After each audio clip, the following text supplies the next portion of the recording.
Hello people, welcome to sleepy classes 2 minute series में science and tech के under आज हम थोरियम रिएक्टर्स की बात करते हैं। जानते हैं कि थोरियम एंड यूरेनियम रिएक्टर्स में बेसिक डिफरेंस क्या है एंड कैसे thorium reactors they are better than the uranium ones. ठीक है जी। तो अगर हम देखें, thorium and uranium both can be used as nuclear fuel, लेकिन जो थोरियम के रिजर्व्स हैं वो काफ़ी ज़्यादा हैं एज़ कम्पेयर टू यूरेनियम। तो ऑलमोस्ट 3 to 4 टाइम्स ज़्यादा हमारे पास अवेलेबल है thorium as compare to uranium by weight. And ये जो एग्जिस्टिंग जियोलॉजिकल डेटा है उससे हमें पता चल रहा है। अदरवाइज़ अगर कोई और अनडिस्कवर्ड रिजर्व्स हो तो उसके बारे में हमें कोई नॉलेज नहीं है। ठीक है जी। तो यूरेनियम रिएक्टर्स जो यूज़ करते हैं यूरेनियम 235 को एज देयर फिसाइल फ्यूल, तो इसकी हेल्प से ही वो पावर प्रोड्यूस करते हैं। इसी के साथ साथ प्लूटोनियम 239 को भी यूज़ किया जाता है, जो कि यूरेनियम 238 से प्रोड्यूस होता है। तो यूरेनियम रिएक्टर्स में uranium 235 and plutonium 239 both are used as fuels. And जब इनको हम फ्यूल यूज़ करते हैं तो इनमें इनफ न्यूट्रॉन्स होते हैं कि जो रिएक्शन है उसको परपेचुअली कंटिन्यू कर सकें। इसीलिए इस चीज़ को कंट्रोल करने के लिए हम कंट्रोल रॉड्स का इस्तेमाल करते हैं ताकि जो एक्स्ट्रा न्यूट्रॉन्स हैं उनको एब्जॉर्ब कर सकें। Otherwise reaction could be explosive and reaction को स्लो कर सकें। इसी के बाद लेकिन जो पूरा प्लूटोनियम है उसको हम यूज़ नहीं कर पाते and significant quantities of plutonium they end up being waste. But जो थोरियम रिएक्टर्स हैं इनमें थोरियम 232 को यूज़ किया जाता है, जिससे थोरियम 233 एंड फाइनली यूरेनियम 233 बनता है, जो कि फिसाइल फ्यूल है। इन रिएक्टर्स में जो फ्यूल है वो यूरेनियम 233 है। And this production of fissile fuel from non fissile, इसको हम बोलते हैं ब्रीडिंग।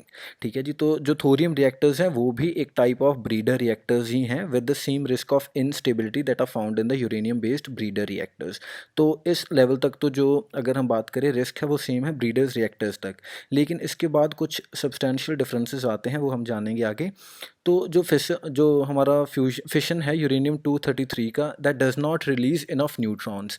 तो अब जैसे हमने प्लूटोनियम के केस में देखा कि वो परपेचुअली न्यूट्रॉन्स को रिलीज़ करता जाएगा एंड रिएक्शन आगे आगे चलती जाएगी, लेकिन यूरेनियम 233 के केस में इतने नंबर ऑफ़ न्यूट्रॉन्स नहीं बनते कि हम जो रिएक्शन है उसको परपेचुअली कंटिन्यू कर सकें। एंड इसीलिए इसको इसमें भी थोड़ा प्लूटोनियम यूज़ करना पड़ता है कि जो रिक्वायर्ड नंबर ऑफ़ न्यूट्रॉन्स हैं वो हम अचीव कर पाएँ। एंड इसीलिए ये थोड़ी कंट्रोल्ड रिएक्शन रहती है, थोड़ा सेफ़ है इसको यूज़ करना थोरियम को।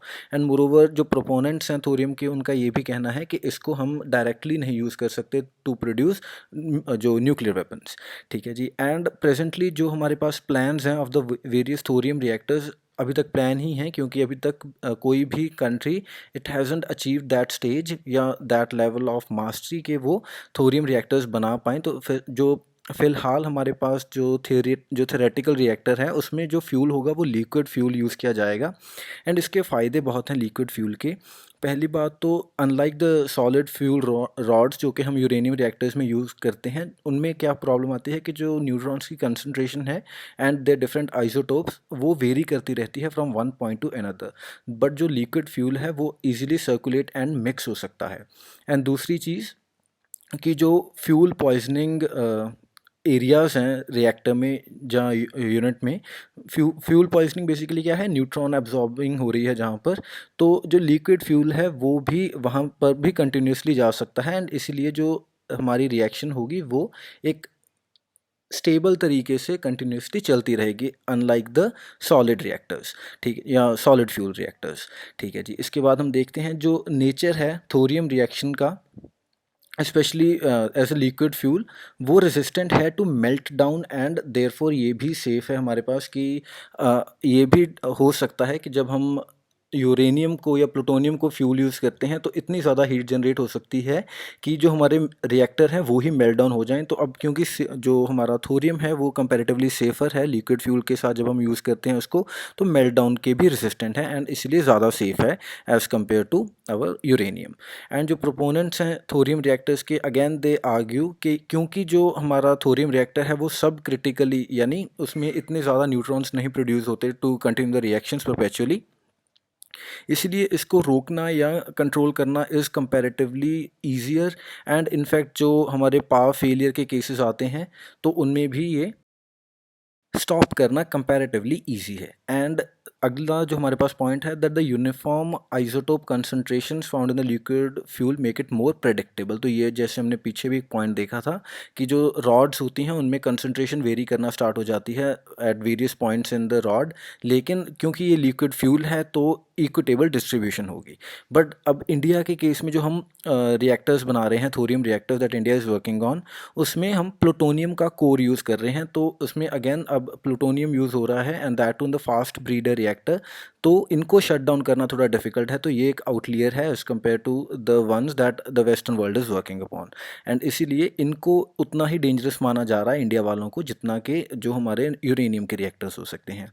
And it is also a solid fuel heavy water reactor. तो जो इंडिया बना रहा है थोरियम के reactors, those are solid fuel heavy water reactor, but जो वेस्टर्न वर्ल्ड है वो लिक्विड फ्यूल की बात कर रहे हैं। इसलिए ये जो एडवांटेजेस हैं इट मे और may not be as much applicable on Indian reactors as they are on the western once.